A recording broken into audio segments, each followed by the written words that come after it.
Okay, I think... Bien, je crois que nous pouvons commencer.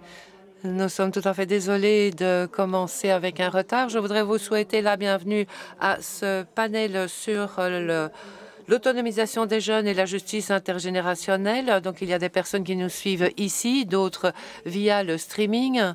Il y a pas mal de personnes qui sont enregistrées en fait en ligne pour cette réunion. Alors, avant de présenter les membres de ce groupe, je voudrais un petit peu établir la toile de fond pour cette réunion en indiquant 2 points qui sont très importants par rapport à la démocratie et à la confiance, puisque vous l'avez vu dans la session précédente, il faut accroître la confiance au niveau des jeunes, mais il y a également par ailleurs un déclin de la satisfaction au niveau des jeunes en ce qui concerne la démocratie. Et je crois que le point le plus important ici, c'est que nous ne parlons pas uniquement du déclin en termes absolus, mais également en termes relatifs. Et donc, une confiance qui, selon les données de l'OCDE, serait moins forte à l'égard des gouvernements par rapport à la confiance placée par ces jeunes dans leurs parents. Et vous savez qu'il n'y a pas de réforme ou de politique durable sans confiance. Il n'est pas possible de construire l'avenir pour les citoyens. Et dans ce contexte, l'OCDE a récemment adopté une recommandation sur l'établissement de meilleures opportunités pour les jeunes. Donc voilà, c'est une norme d'or qui a été adoptée par la CDE. Donc répandez la bonne parole parce que vraiment l'OCDE cherche à améliorer le bien-être des jeunes. Et aujourd'hui, ce que nous voudrions faire plus spécifiquement, c'est discuter avec vous de ce qui est nécessaire pour mettre en œuvre de manière concrète cette recommandation. Donc comment la traduire dans la pratique. Et nous devons travailler également avec le comité de gouvernance de l'OCDE pour ce faire. Il faut placer les jeunes vraiment au cœur du renforcement de la démocratie et de l'établissement de la confiance. Et donc, nous avons besoin de 3 sujets à aborder. Tout d'abord, il faut éliminer les barrières et promouvoir la participation des jeunes dans les processus démocratiques et les prises de décision. Ensuite, voir ce qui peut être fait pour assurer spécifiquement ce que nous pouvons faire pour les groupes vulnérables et puis traiter également des inégalités intergénérationnelles et intégrer également ce concept intergénérationnel dans les politiques. Et j'ai le plaisir de vous présenter les membres du panel qui sont avec nous aujourd'hui. Et donc, tout d'abord, Frédéric Picavet, qui est vice-président du Forum européen de la jeunesse, Liam Bremer, secrétaire général du Conseil national des jeunes de Luxembourg. Nous avons Pete Bach, qui est secrétaire général de l'OGBL, qui est la Confédération syndicale indépendante de Luxembourg, et également membre de TUAC. Et puis Jana Tichakova, experte du ministère des Affaires intérieures de la République tchèque, et Matthias Houden, qui nous rejoint en ligne, qui est directeur de la participation démocratique du Conseil de l'Europe. Donc, nous allons avoir un premier tour d'intervention et puis nous donnerons la parole à la salle pour des questions. Et je commencerai par Frédéric du Forum européen de la jeunesse. Alors, Frédéric, les données de l'OCDE montrent que les jeunes sont toujours sous-représentés dans la vie politique, dans la vie publique.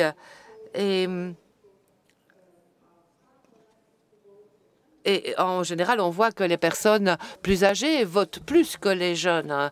Et nous avons maintenant un vieillissement de la population qui diminue par ailleurs le poids que les jeunes peuvent avoir dans le discours politique, de même qu'à l'occasion d'élections. Alors, comme vous l'avez vu dans la description du panel, seulement 22% des parlementaires ont moins de 40 ans. Et dans certains pays de l'OCDE, la main-d'œuvre représente, il y a seulement 5% de la main-d'œuvre qui est formée de jeunes de moins de... So, Frederick, what can the European Youth Forum and governments do to strengthen young comment travailler sur ce concept de la démocratie et qu'en est-il également de la perspective intergénérationnelle aussi? Oui, merci beaucoup de m'avoir invité à ce panel. Donc, je suis Frédéric du Forum européen de la jeunesse. Pour ceux qui ne connaissent pas ce forum, c'est une plateforme pour les organisations de jeunes en Europe qui représente la voix des jeunes au niveau des institutions européennes. Et nos membres sont des conseils nationaux dans le continent européen, de même que des organisations mobilisation de la jeunesse sur le plan international. Alors, par rapport à la question que vous avez posée, tout d'abord, je dirais que c'est un problème qui comporte des couches multiples et on ne peut pas donner une réponse facile à cette question. Mais, outre cela, je voudrais également aller à l'encontre de l'image selon laquelle les jeunes ne sont pas impliqués dans la société, parce que cette image est tout à fait erronée. Et les jeunes sont également considérés comme un monolithe, comme un seul groupe. Mais je vais vous donner quelques chiffres, quelques exemples. Le militantisme des jeunes en Europe est fortement élevé. Nous savons que le mouvement Future, vous avez entendu parler ce mouvement. Nous avons des très jeunes militants et nous avons 61% des jeunes dans l'Union européenne qui sont impliqués d'une façon ou d'une autre dans une plateforme de jeunes, qui sont membres d'organisations de jeunes. Et puis, je voudrais revenir également aux élections de 2019 sur le plan européen. Ces élections de 2019 nous ont permis de voir une participation plus forte qu'en 2014. On était à 41%, on est passé à 54%. Bon, c'est toujours peu élevé. Je viens de Belgique, là, on a une participation de 90% parce qu'il est obligatoire de voter en Belgique. Enfin, vous devez au moins aller à l'endroit où il faut voter. Éventuellement, vous ne remplissez pas votre bulletin, mais bon, il y a vraiment une vague très importante de la part de la jeunesse, un mouvement très important parce que en 2019, il y a eu beaucoup plus de jeunes qui étaient présents et ceci dément cette image que l'on a des jeunes qui ne seraient pas actifs. Donc, les élections de 2019 ont montré qu'ils avaient un comportement différent. Mais je voudrais approfondir cela. Est-ce que vous savez, au niveau du Parlement européen, combien de personnes s'appellent Martin? Combien? 10 personnes? 20? 2? 6 personnes. 6 personnes. Pourquoi est-ce que c'est important? Est-ce que vous vous demandez si j'ai mal compris lorsque j'ai dit le mot Martin? Est-ce que j'ai mal compris? Eh bien, pourquoi est-ce que c'est important? Puisqu'il y a plus de Martin au Parlement européen que des jeunes au Parlement européen. Donc, réfléchissez-y. Réfléchissez à cela. Et ce n'est pas parce que les jeunes ne veulent pas être actifs au sein de la société. Mais ce n'est pas facile non plus pour les jeunes de devenir actifs au niveau des parlements. Par exemple, en Italie, il y a toujours des lois qui empêchent les jeunes de participer aux élections, de se présenter comme candidats. Et lorsque les jeunes ne perçoivent pas une identification avec ce qui se passe au Parlement, c'est plus difficile pour eux de voter pour quelqu'un qui ne leur ressemble pas du tout. On sait bien comment ça marche, non? Et donc, ceci est important parce que nous constatons que les jeunes ne sont pas très présents au niveau du Parlement européen. Maintenant, j'ai une autre question. Tous dans l'Union européenne, nous avons des leaders, des chefs d'État, des premiers ministres, etc. Quel est l'âge moyen d'un leader sur le plan européen? Est-ce que vous avez une idée? Allez-y, allez-y. 50? Non, montez un peu. 55? En fait, non, 62. C'est l'âge moyen. Donc, quand je parle avec mes amis et lorsque je veux les inviter à participer à la vie politique, si on a un leader qui est en moyenne à cet âge-là, ce n'est pas un symbole de bonne gouvernance. C'est difficile, enfin si, ça peut être un symbole de bonne gouvernance, mais c'est difficile d'établir une relation entre un jeune et ces personnes. Alors, pourquoi est-ce qu'on n'est pas actif dans les politiques? Eh bien, parce qu'on ne s'identifie pas avec les personnes qui sont au pouvoir. Et donc, ça, c'est vraiment un véritable souci, me semble-t-il. Et puis, un autre point encore, nous sommes actifs au sein de la société d'autres manières. Il ne s'agit pas uniquement d'être actifs sur le plan de la démocratie ou de voter tous les 5 ans aux élections européennes.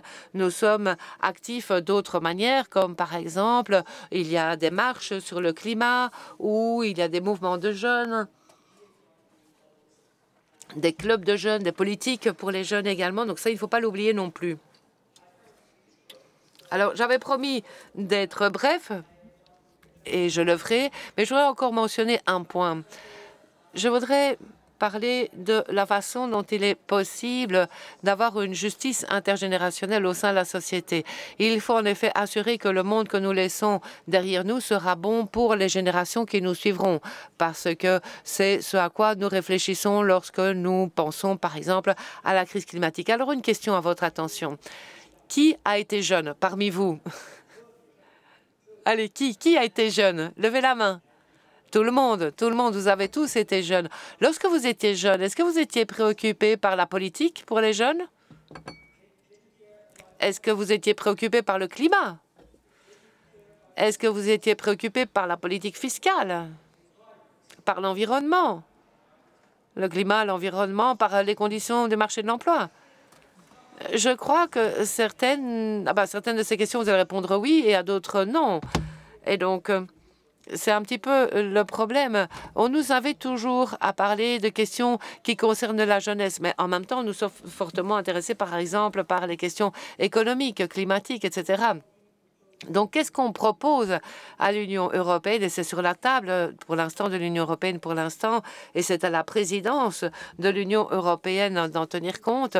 Nous voulons assurer qu'il y ait de nouvelles lois dans l'Union européenne qui soient respectueuses des jeunes. Donc, on a ce Youth Test. Donc, il y a 3 éléments qui doivent intervenir ici. Tout d'abord, il faut faire une évaluation de toute loi pour savoir quel est l'impact sur les jeunes. En deuxième lieu, lorsque les impacts sont négatifs sur les jeunes, il faut organiser des consultations avec les parties prenantes parmi les jeunes.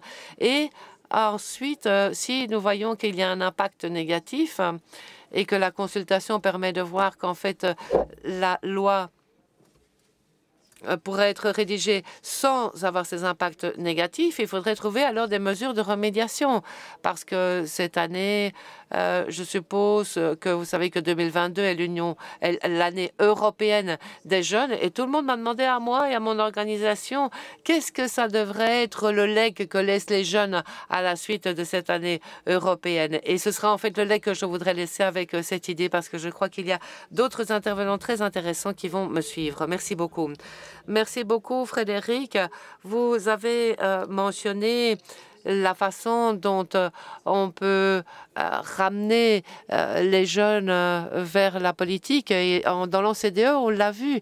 Et il y a les Pays-Bas, par exemple, où ils ont introduit un test générationnel qui se penche sur l'impact des lois sur les différentes catégories d'âge, donc pas uniquement les jeunes.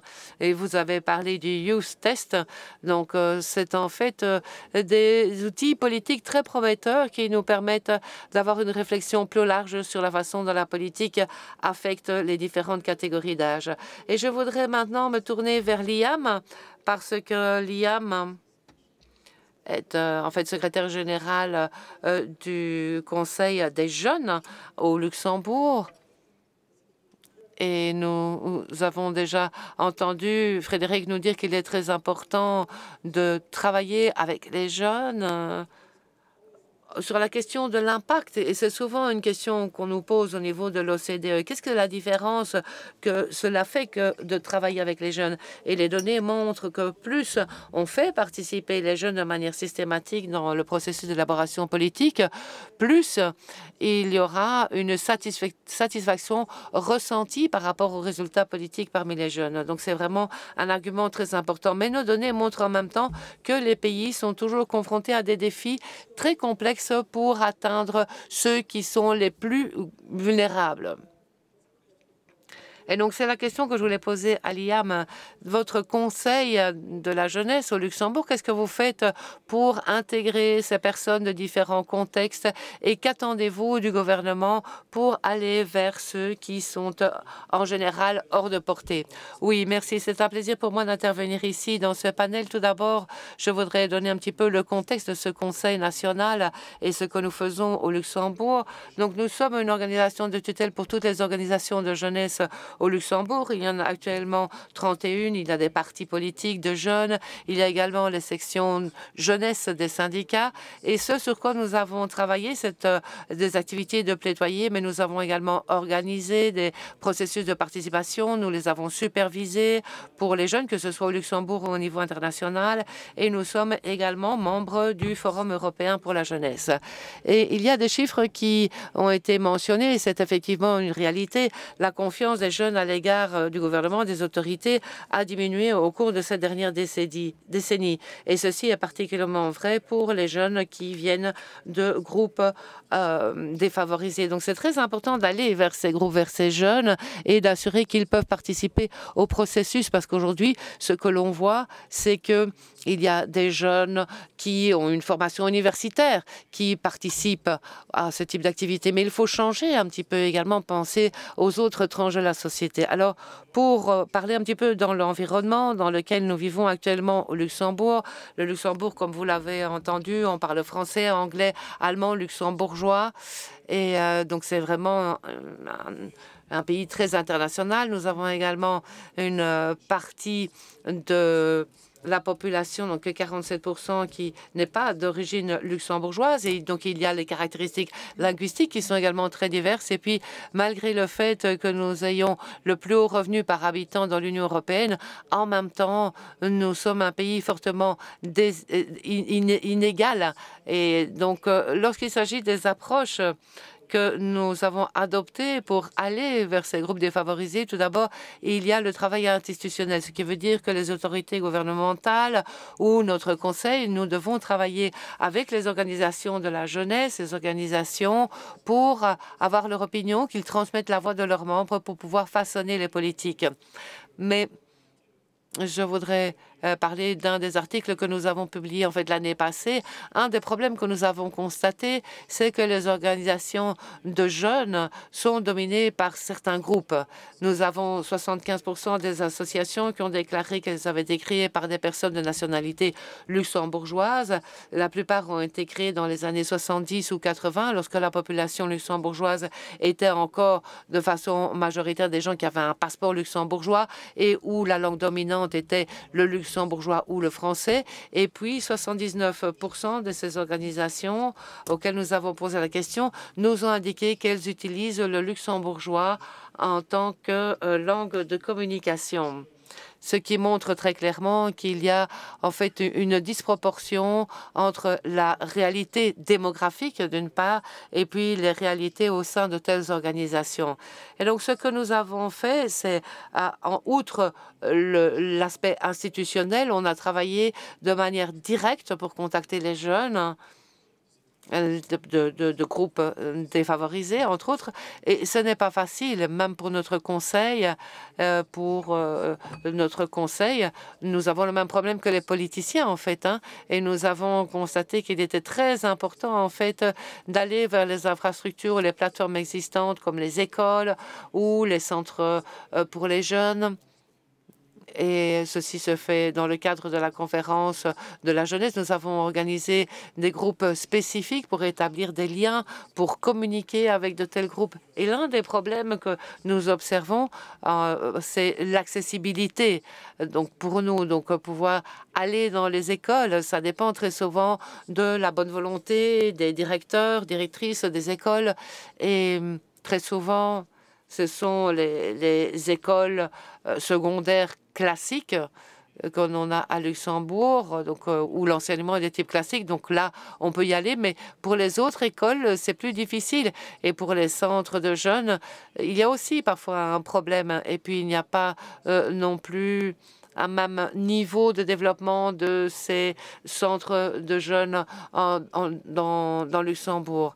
Et donc, parfois, il y a des jeunes défavorisés qui n'ont même pas accès à ce type de centre. Donc, quelle serait ma recommandation à l'égard des politiques? Eh bien, je dirais qu'essentiellement, il faut parler du financement. Il faut que nous puissions, par exemple, organiser des groupes spécifiques, des focus groups, comme on les appelle, pour que l'on puisse travailler avec différentes langues, que l'on puisse également avoir des jeunes qui puissent participer à des événements internationaux pour qu'ils ne dépendent pas de leur propre capacité internationale pour se faire. Et puis, pour ce qui est des écoles et des structures portant sur la jeunesse, il est plus qu'important qu'ils bénéficient du financement nécessaire et que les personnes aient les compétences linguistiques, entre autres. Et puis, pour ce qui est des écoles, en particulier avec la COVID, nous avons vu qu'il y a eu une diminution des contacts et nous pensons qu'il faut avoir un cadre juridique qui permette aux associations de jeunes d'entrer dans les écoles pour avoir un dialogue avec les jeunes pour que nous puissions justement arriver au niveau de ces groupes défavorisés. Bien, merci beaucoup. Vous avez souligné donc cette approche multiple, donc aller vers les jeunes, faire un pas de plus vers ces jeunes et également disposer des ressources financières pour pouvoir aller vers ces jeunes. Alors un autre point, bien entendu, qu'il faut prendre en compte, c'est les compétences dont ont besoin les jeunes pour pouvoir véritablement participer aux consultations, de sorte que cela ait un sens. Et je voudrais poser la question à Matthias Gruden, qui est directeur de la participation démocratique du Conseil de l'Europe et qui participe en ligne. Donc, Matthias, quels sont selon vous les éléments clés pour assurer que les jeunes aient un rôle significatif dans les démocraties? Nous avons vu l'importance du bénévolat, du travail des jeunes, également l'éducation civique et autres, mais nous voudrions également savoir ce que pense le Conseil de l'Europe. Qu'est-ce qu'il faut finalement pour autonomiser les jeunes, pour qu'ils puissent acquérir les compétences, pour qu'ils puissent exercer leurs droits démocratiques? Oui, merci beaucoup de m'avoir invité à cet événement pour aborder ce sujet plus qu'important. Le Conseil de l'Europe a plus de 50 ans d'expérience de travail avec les jeunes pour les politiques pour les jeunes. Et je crois donc que c'est un exemple très important de la façon dont il est possible de travailler sur le plan international. Nous avons formulé des politiques sur la base d'un système de cogestion, donc un système participatif, par exemple, pour les budgets. Et nous pouvons faire participer les organisations de jeunes dans notre travail du Conseil de l'Europe de la sorte. Mais je crois que après 50 ans, il est également important de changer le paradigme, changer la façon dont on perçoit les jeunes. Et pour répondre directement à votre question au sujet des éléments nécessaires, eh bien, c'est assez facile de les identifier, mais ils sont plus difficiles à concrétiser. Les compétences, très clairement, c'est un des éléments. La motivation et la confiance à l'égard des institutions, ça a déjà été mentionné, ce sont également des choses importantes. Et puis, rien ne peut être fait sans qu'il n'existe des opportunités réelles de participation pour les jeunes. Et parfois, il est facile de concrétiser certains éléments et d'autres non. Mais le problème, c'est qu'il faut en faire plus pour que l'ensemble du système fonctionne.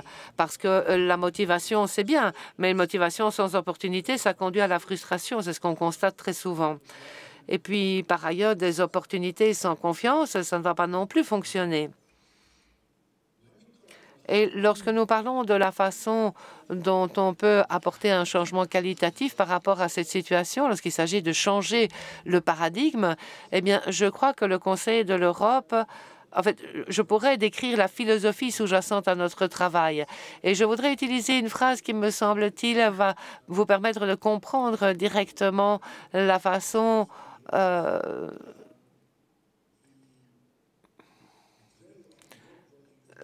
en fait, bon, c'est un concept qui est très souvent utilisé. On dit souvent que les jeunes, c'est notre avenir. Et je crois que cette phrase, en fait,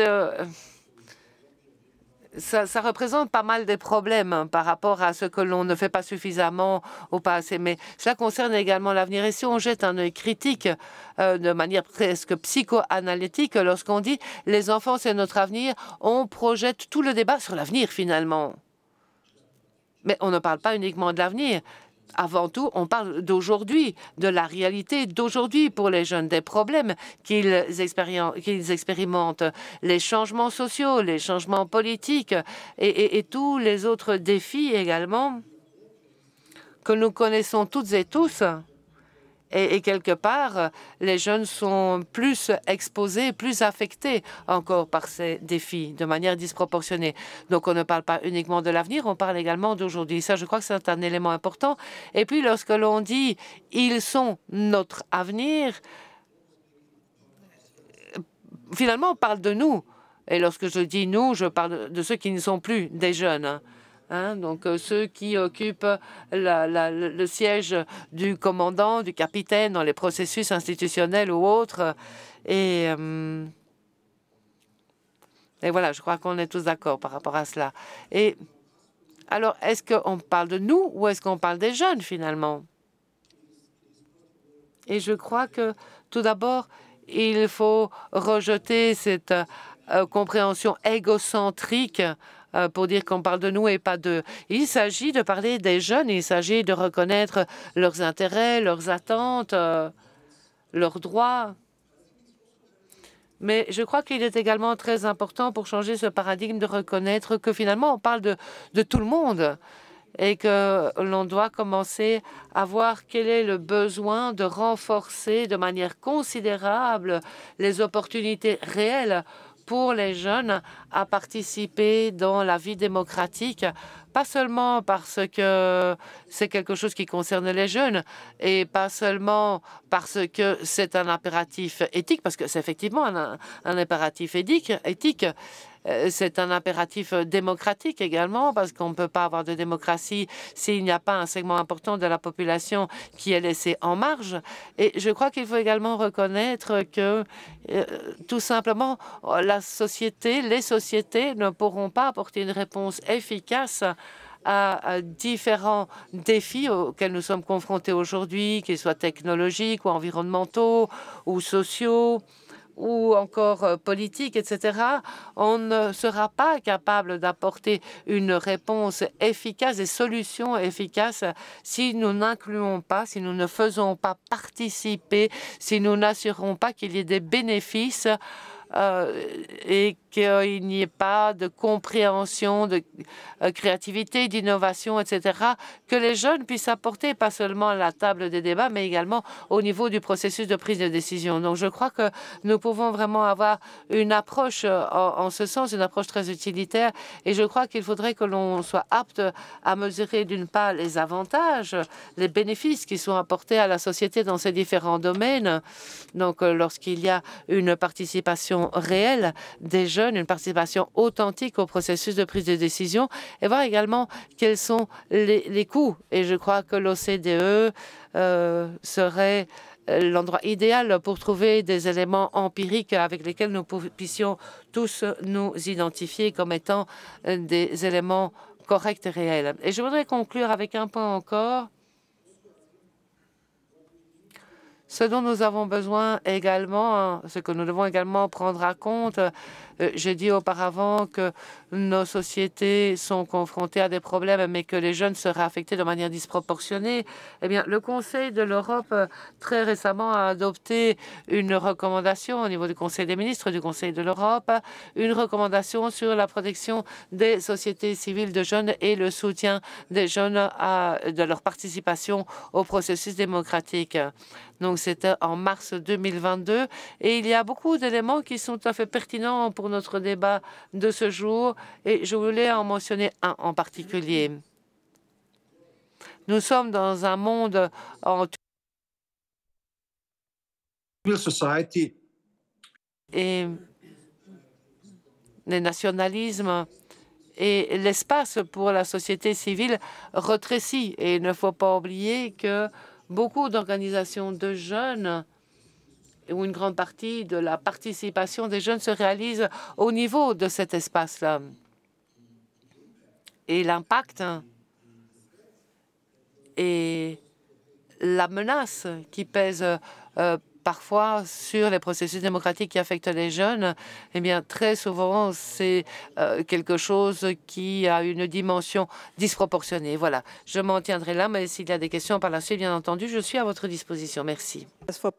Merci beaucoup, Mathias, de nous parler des opportunités de créer de nouveaux mécanismes, de meilleurs mécanismes pour permettre aux jeunes de s'impliquer, d'entrer en dialogue Et merci de nous avoir parlé des capacités dont ils ont besoin pour entrer en contact avec l'administration publique, les pouvoirs publics. Je suis tout à fait d'accord avec vous quand vous dites que penser aux jeunes comme étant notre avenir, c'est vraiment du passé. Et ça n'attire plus les jeunes, parce que si Frédéric est notre avenir, moi je fais partie du passé alors. Mais nous, ensemble, nous pouvons aller de l'avant. C'est une belle transition vers l'intervention de Jana, qui vient de la République tchèque. Et la République tchèque, en ce moment, occupe la présidence. Et la promotion du dialogue intergénérationnel est un sujet très important de cette présidence. Donc les jeunes et les vieux ensemble. La justice intergénérationnelle est une priorité clé pour la présidence de la République tchèque. Yana, peut-être vous pouvez nous donner des exemples de ce que la République tchèque a fait pour faire avancer cet agenda. Merci beaucoup. Bonjour à tous, mesdames et messieurs. Je suis Yana Tihachkova. Je travaille au ministère de l'Intérieur, au département du développement stratégique et à la coordination de l'administration des pouvoirs publics. Aujourd'hui, je voudrais partager avec vous mon avis en tant que délégué devant l'OCDE et le comité plus particulièrement PGC. Ce n'est pas un sujet neuf parce que l'OCDE souligne l'importance de l'engagement des jeunes déjà depuis quelque temps, depuis un certain temps, mais cela est très étroitement lié, tout particulièrement aux initiatives pour soutenir la démocratie. On a entendu beaucoup de choses, de statistiques un peu troublantes, de données troublantes. Et j'aimerais également vous présenter ce que nous faisons avec d'autres délégués aux côtés de l'OCDE. Je ne sais pas si vous avez entendu parler d'un groupe de travail informel qui s'appelle Friends of Youth, donc les Amis de la Jeunesse. Il s'agit en fait d'un groupe où plusieurs délégués de pays différents peuvent participer. Et étant donné que la plupart d'entre nous sommes représentants du ministère de l'Intérieur et qu'on n'est pas les experts en matière d'engagement des jeunes, de temps en temps, nous organisons des réunions plus importantes où on invite également des représentants des organisations de jeunes, différentes ONG, différents experts, ce qui nous permet un dialogue plus profond sur ce sujet en question. Alors, l'équipe d'experts avec l'OCDE, avec le soutien de ce groupe d'experts, a créé des rapports, a publié des rapports variables sur les jeunes, sur ce que les gouvernements peuvent faire pour les soutenir, pour les appuyer. Vous avez déjà certainement entendu dire qu'il y a des recommandations qui ont été produites, et ça, c'est vraiment génial. La République tchèque occupe pour l'instant la présidence au Conseil de l'Europe, et nous avons travaillé en étroite collaboration avec l'OCDE déjà depuis 2019. Et quand on rédigeait nos documents présidentiels qui reprennent les objectifs, par exemple la justice intergénérationnelle et autres, nous avons coopéré étroitement et nous avons utilisé les recommandations d'autres rapports. Et les membres de l'équipe de jeunes de l'OCDE a participé à certains de ces événements. Par exemple, la première réunion du groupe de travail sur les jeunes, ou bien d'autres conférences internationales sur les jeunes qui a eu lieu en juillet de cette année. Et la présence de représentants de l'OCDE a été vraiment bienvenue parce qu'ils apportent une connaissance tout particulière de ce sujet-là en particulier. Je voudrais juste mentionner brièvement ce dialogue intergénérationnel ou la justice intergénérationnelle de notre point de vue. En fait, la base, c'est que quand nous créons de nouvelles politiques, quand nous décidons de nouvelles politiques, on devrait intégrer cette approche dès le début. Parce qu'il ne faut pas seulement penser aux bénéfices pour la génération actuelle, mais il faut également penser aux avantages que tout ça peut avoir pour les générations futures. On ne peut pas mettre sur pied des politiques qui auront des résultats négatifs pour les générations futures, pour les jeunes du futur. Il s'agit également du soutien des experts, des chercheurs qui nous aident à évaluer les données.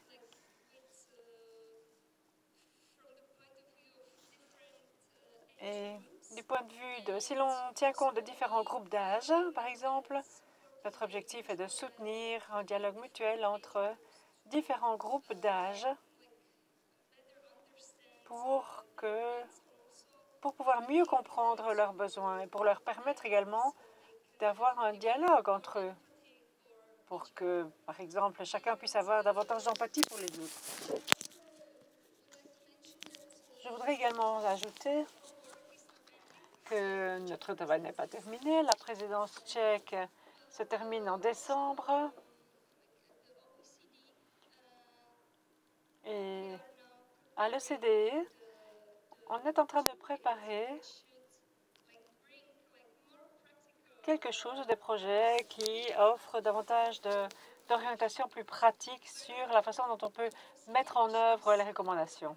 Parce que très souvent, l'OCDE émet des recommandations sur un sujet particulier. Donc, on sait déjà ce qu'il faut faire. Mais très souvent, on nous demande comment vous allez le faire avec précision. Donc, nous sommes tout à fait reconnaissants d'avoir organisé cette plateforme qui nous permet également de partager des cas pratiques et qui nous permet d'échanger avec des organisations de jeunes. Et on se réjouit vraiment de cette coopération à l'avenir. Merci beaucoup. Merci beaucoup, Yana. Merci d'avoir également mis le doigt sur le rôle dominant du PGC dans l'élaboration des recommandations pour la jeunesse. Alors, on va également savoir comment mettre en œuvre ces recommandations. Alors, Yana, vous avez également parlé du dialogue intergénérationnel. Et je voudrais vraiment vous donner quelques preuves des faits qui viennent de l'OCDE et qui montrent que dans les pays où les inégalités sont liées au jeune âge, la satisfaction des jeunes est également beaucoup plus élevée. C'est un cas très intéressant pour réduire les inégalités liées à l'âge. Maintenant, je voudrais me tourner vers Pete Barth, secrétaire de la Confédération indépendante des syndicats de Luxembourg, qui est membre aussi de l'OCDE. Il va nous expliquer comment les inégalités sont perçues et comment elles peuvent être réduites. Alors, je voudrais quand même signer un exemple de l'OCDE, de bonnes pratiques de l'OCDE, parce qu'on a au moins 9 pays de l'OCDE qui ont entériné ces droits humains dans leur constitution via des clauses liées, par exemple, à l'environnement ou à des questions financières. C'est ce qui est une percée très importante. Maintenant, je voudrais vous donner la parole, Pete, pour nous présenter le point de vue des syndicats. Merci. Pour cette opportunité. Donc moi, je vais me permettre de vous adresser la parole en français. J'espère que c'est OK. Il y a une traduction qui est mise à votre disposition. Donc, bien sûr, bon, c'est important de parler des inégalités intergénérationnelles et je pense que pour le faire, il faut absolument parler des causes des inégalités. Hein. Donc, on l'a dit, premièrement, il faut parler des causes, mais deuxièmement aussi, on en a déjà parlé, il faut absolument parler d'une participation active, d'un renforcement d'une participation active justement des jeunes. Parce que, et c'est peut-être pas surprenant que je dise ça en tant que syndicaliste, mais quand on augmente la participation active des personnes concernées, on diminue toujours les inégalités. Au niveau des causes, je pense que pour commencer au début, il faut absolument parler d'un accès équitable à la formation. Donc je pense que là, dès le plus jeune âge, là, les inégalités peuvent se former et si elles se forment à ce niveau-là, elles risquent bien sûr de s'amplifier par la suite. Donc il faut absolument que les gouvernements combattent les causes qui créent des inégalités au niveau de l'accès à la formation. Ceci, on peut le faire justement en mettant à disposition les ressources nécessaires comme des allocations familiales, par exemple, qui sont indexées au coût de la vie, mais aussi des bourses d'étudiants, mais avant tout aussi de garantir des stages en entreprise qui sont rémunérés, des rémunérations décentes justement pour les stages en entreprise, pour permettre aux jeunes d'avoir un accès à ce niveau de formation. Quand on parle maintenant de stages rémunérés, on parle bien sûr aussi d'emploi décent. Donc il faut absolument, si maintenant un jeune fait la transition vers la vie active en entreprise, il faut absolument combattre les causes des emplois précaires. Au Luxembourg, on a maintenant, après la crise du Covid-19, on a en 2021 une augmentation de 45,9% des contrats à durée déterminée, donc des CDD. Ce sont des contrats des contrats à durée déterminée où principalement des jeunes sont concernés et qui risquent bien sûr d'amplifier des risques d'emploi précaires. Après, bien sûr, on a le même phénomène pour les contrats intérimaires, où il faut absolument essayer d'éviter ce genre de relations contractuelles au niveau des salariés. Après, bien sûr, il y a de plus en plus de jeunes aujourd'hui qui tournent vers une économie informelle, donc qui commencent à proposer leurs services via des plateformes numériques. Ici, ni au Luxembourg, ni au niveau européen, on a un cadre législatif qui encadre vraiment les plateformes numériques. Donc, il faut absolument réagir par rapport à ça. Vous savez que les plateformes numériques ne garantissent pas les mêmes protections sociales pour les jeunes, ne garantissent pas forcément une rémunération régulière, une rémunération décente. Donc, il faut absolument créer des cadres juridiques. Il faut réagir par rapport à ça. Créer des cadres juridiques pour justement permettre aux jeunes d'avoir le même statut, un statut d'employé, les mêmes protections, les mêmes rémunérations qu'ils auraient sous un statut d'employé, de salarié. Après, quand on parle d'emploi précaire, on parle bien sûr par la suite d'un risque de pauvreté. Au Luxembourg, le risque de pauvreté chez les jeunes est de plus du double du risque de pauvreté pour les adultes. Donc ça, c'est un grand problème qu'il faut absolument combattre activement au niveau des gouvernements. Après, quand on parle de risque de pauvreté, on parle bien sûr d'un accès au logement au Luxembourg, et je pense que c'est le même cas dans beaucoup de pays. Un accès au logement devient de plus en plus difficile pour les jeunes, un accès au logement abordable. Ça, d'un côté, au Luxembourg, il y a un problème au niveau des logements justement pour les étudiants, des logements à proximité, des logements abordables à proximité de l'université, mais de l'autre côté aussi, sur le marché libre de l'immobilier, un accès à un logement abordable pour même ceux qui ont un travail.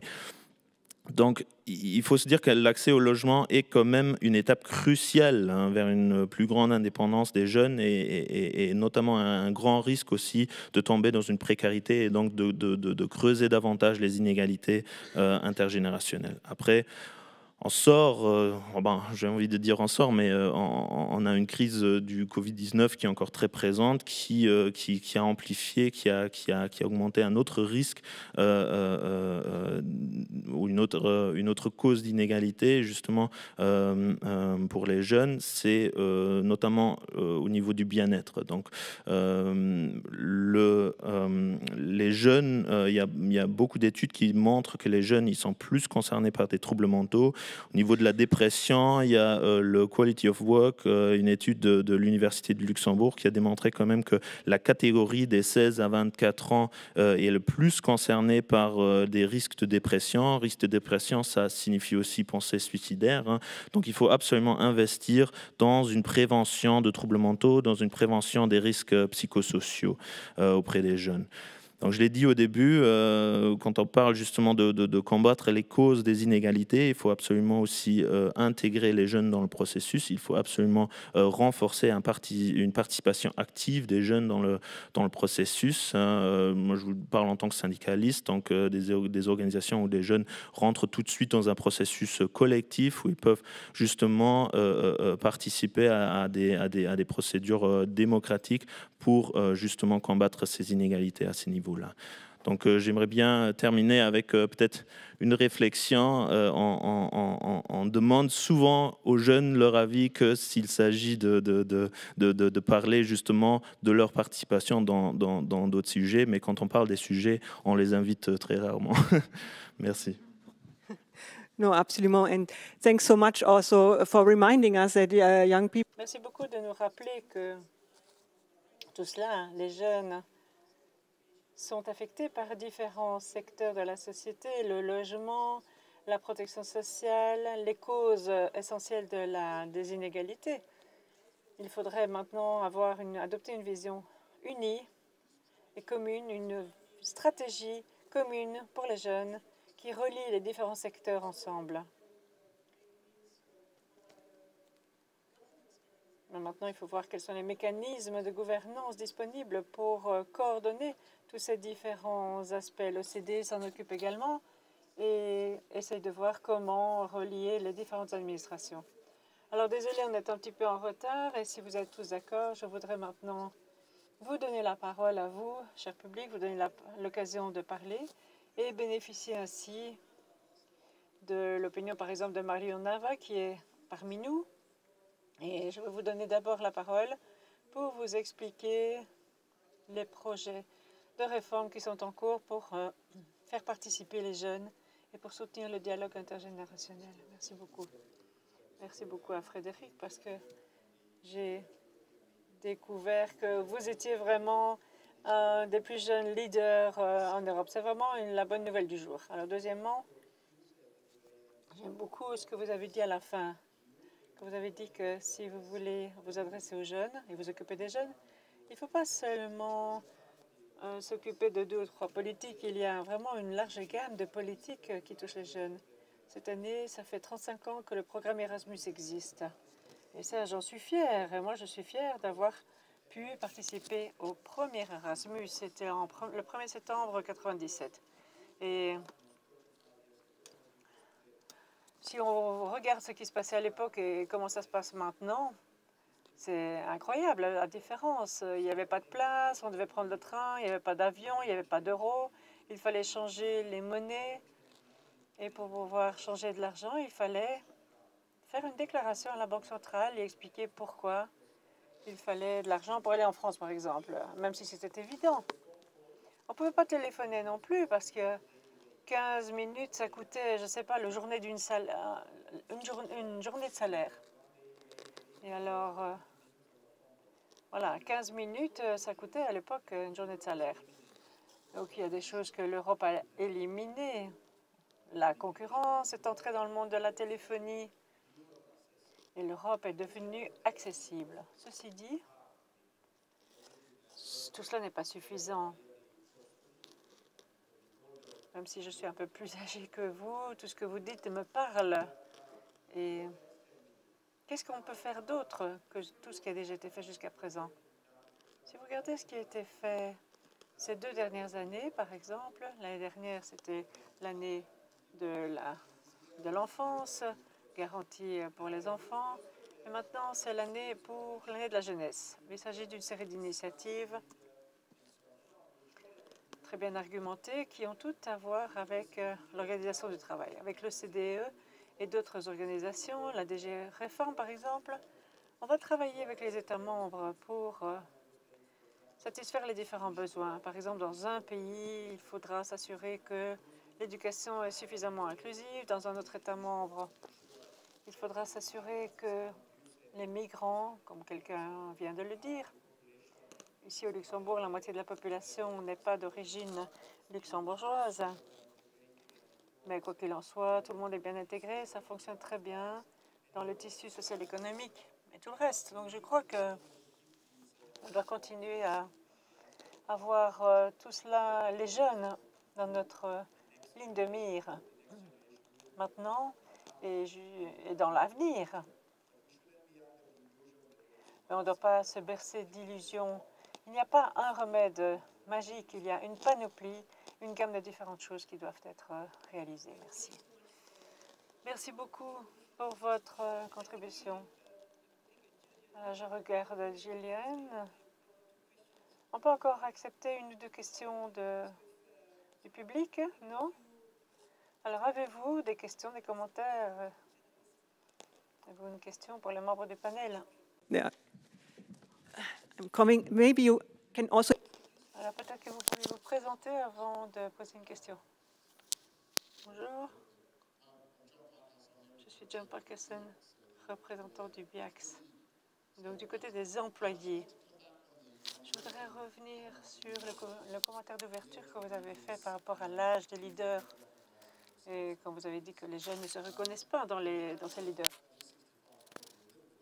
Alors, moi, je suis un peu du côté des plus âgés, on va dire, mais pour ce qui est des leaders capables, ne pensez-vous pas que vous avez besoin de pas mal d'expérience, de maturité?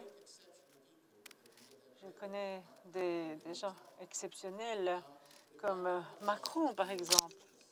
Si on regarde maintenant le monde des entreprises, si on prend l'âge moyen des PDG, par exemple les membres du Parlement, l'équivalent des membres du Parlement dans différents pays, très souvent, ça prend très longtemps pour se doter des capacités nécessaires pour arriver à ces différentes positions. Alors, j'ai une question. Peut-être que vous n'allez pas être d'accord avec vous.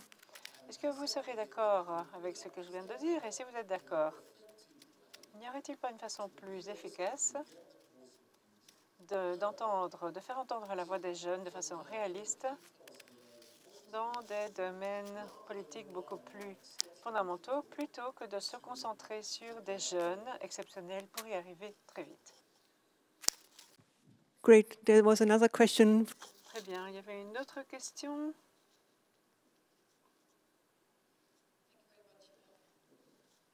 Merci beaucoup. Je suis Marine Hunterfond de la Hollande. J'étais ministre de cabinet. Maintenant, je suis maire de ma ville. Et au cours des dernières élections, il y avait beaucoup de jeunes candidats, particulièrement dans les Verts, parmi les Verts. Il y en a beaucoup qui ont été élus et ça, c'était vraiment magnifique.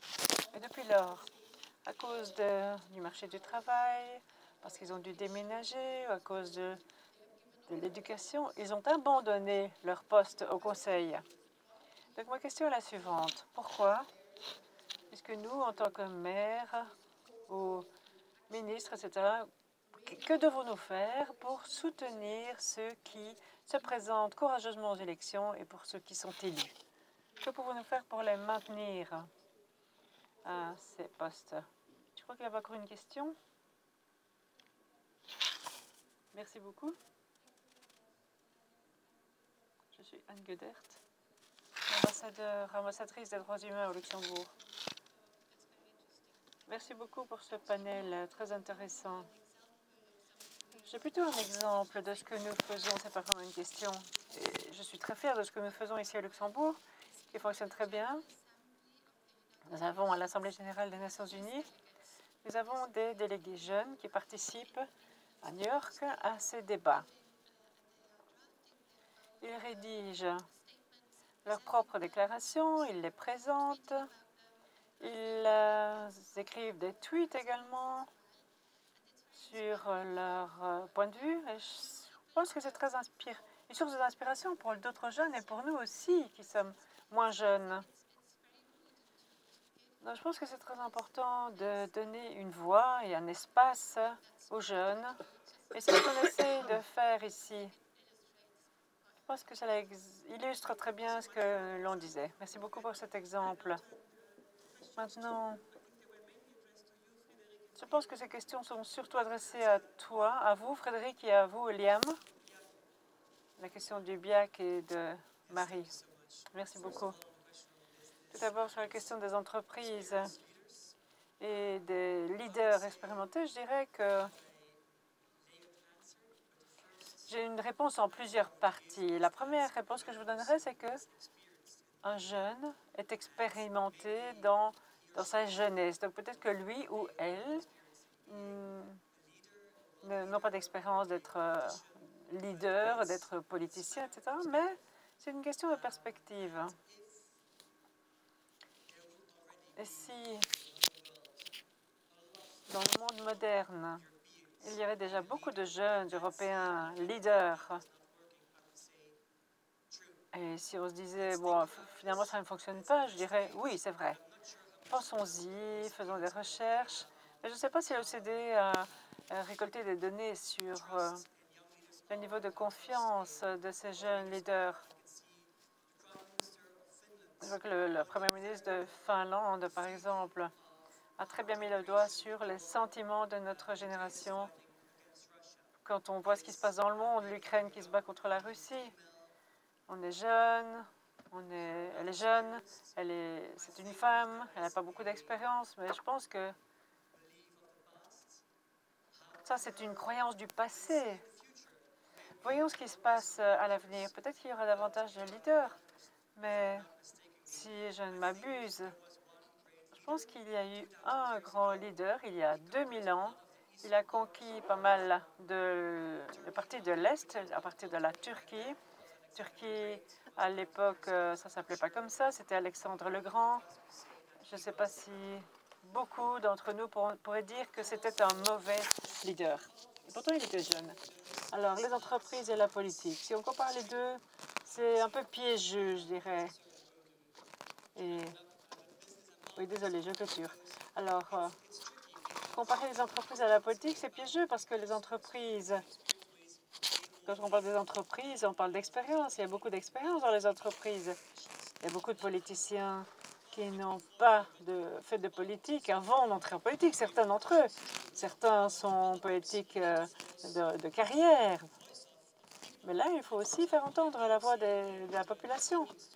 Et ce que je ne vois pas aujourd'hui, c'est que c'est des choses comme la biodiversité, la perte de la biodiversité, la possibilité d'avoir une maison, la façon dont la crise de Covid a affecté, a touché la santé mentale des jeunes. Il s'agit aussi de fausses nouvelles, des fake news, du mouvement d'extrême droite dans tous les pays. Et je ne vois pas ici, au sein de ces leaders européens, que ces préoccupations sont aussi les leurs. Parlons-en, continuons à en parler pendant la pause parce que je pense que c'est très intéressant. Voilà, je laisse les deux autres questions à d'autres personnes. Merci pour la question. Oui, en fait, l'activité du gouvernement et l'activité privée, c'est tout à fait différent, en particulier pour les élus. Donc, ce n'est pas leur rôle que d'être compétents. On voudrait qu'ils le soient, mais avant tout, ils doivent représenter l'opinion de la population, et cela inclut également les jeunes. Et si cela n'est pas le cas, on peut avoir des personnes des solutions politiques extrêmement complexes et très compétentes, mais bon, on ne répond pas véritablement aux différentes situations. Et ici, on a beaucoup de personnes compétentes, mais parfois, ces gens ne savent pas exactement quels sont les problèmes, quelle est l'opinion des jeunes, quelle est l'opinion de manière générale, même de la population. Bien. Nous en arrivons à la fin de ce panel. Je vois qu'il y en a qui sont déjà en train d'attendre pour la suite du programme. Voilà, donc merci de tout cœur à toutes et à tous pour ce panel. Merci également à Mario d'être intervenu parmi les participants, Pitiana, Liam, Frédéric et bien entendu Mathias en ligne.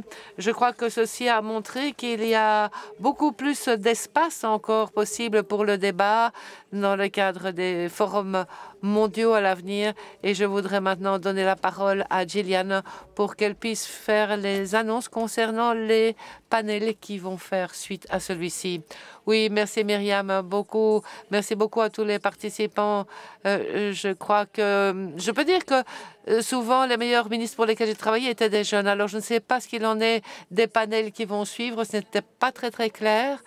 En fait, ici, nous allons avoir la session sur la gouvernance verte. En bas, il y aura la session sur l'Ukraine, la principale salle où nous étions ce matin. Et puis, dans la salle D qui se trouvera tout à fait de l'autre côté de la galerie, ce sera la séance sur la participation des femmes. Et l'idée, c'est de commencer ces séances à 15h30, ce qui vous laisse une quinzaine de minutes pour pouvoir vous y rendre.